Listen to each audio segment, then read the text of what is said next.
Hey guys, this Friday Darius will be 20. So level 20, autism level 20. And I say level 20 because he's 20. There's not a level 20 autism, but each year I like to say it's a new level. And today, as I was driving into work, I was thinking, when he was younger, he regressed at 18 months. And I wanted to talk about him being nonverbal. I wanted Darius to talk so bad. I had hope, you have hope, but the way that I saw it was like one day he was just going to wake up and he would be talking. Like, just talking and talking. And I really thought that, one day he was just going to wake up and he was just going to talk and talk and talk. And I would wake up in the morning, it's today he's going to talk.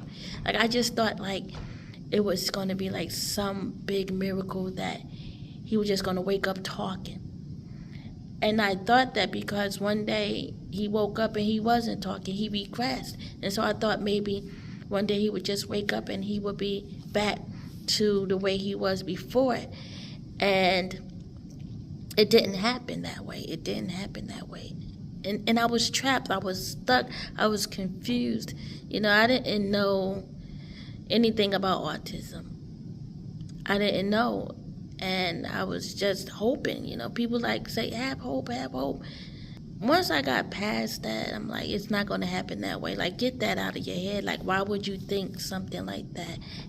I don't know why, but I did think that. But I started realizing that it's not about him talking and speaking. I started focusing on communication. Kids, individuals with autism, they struggle with communication, they struggle with talking. So my focus became getting him to communicate, using other methods to help him understand the world, help him get, what's going on inside his head out by different methods. So that was the focus. I got away from the thought of him just waking up talking like you and I. I started focusing on how can I help him communicate? How can he navigate this world? What to do? Sign language, devices. How can I help him communicate? And that's what my focus became. I became I have to help him understand the word. So the first thing I decided, talking. You have to talk to your child. And that's another thing that people don't understand. Why would you talk to someone who's nonverbal? The thing about it, just because they are not able to communicate doesn't mean they're not thinking. Babies are not able to communicate, but they are thinking. It's innate. We have the ability. We make up for what we don't have.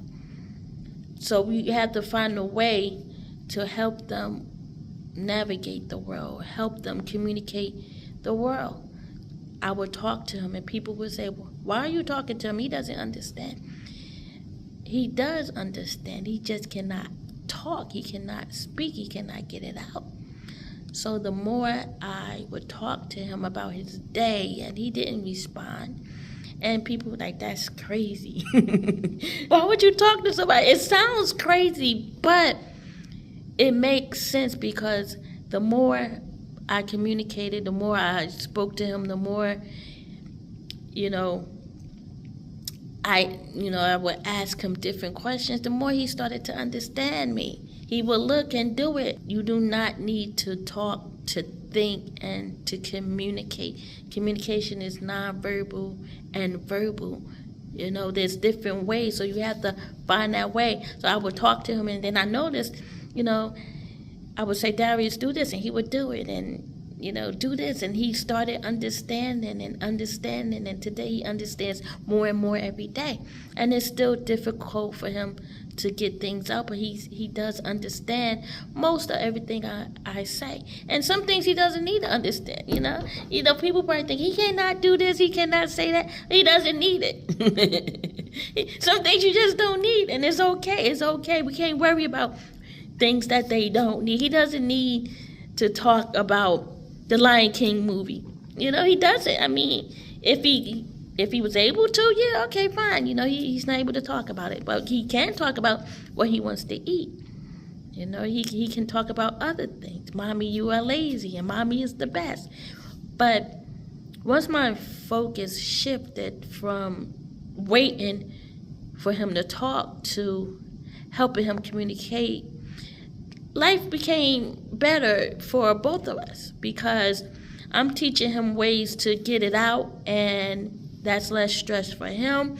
It's less stress for me. And, parents, we do have stress. Even though we don't have autism, it's stressful for us, too, watching your kid struggle.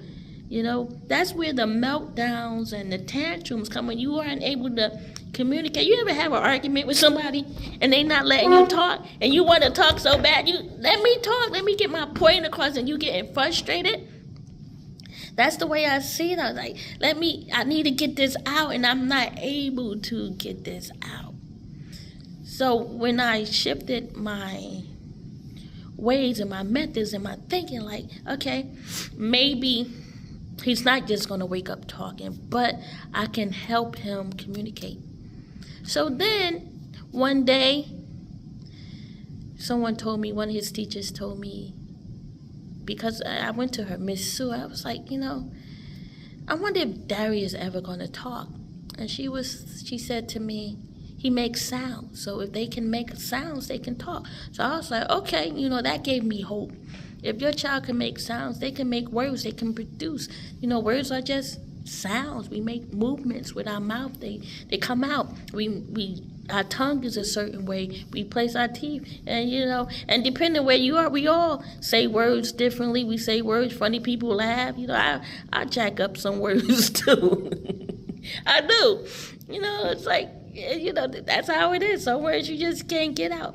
But the more I talked to him, so in 2012, he said mommy again, and I was very excited. I mean, what's your first word again? And I say again because he was talking before and he regrets. So his first word again was mommy. How exciting is that?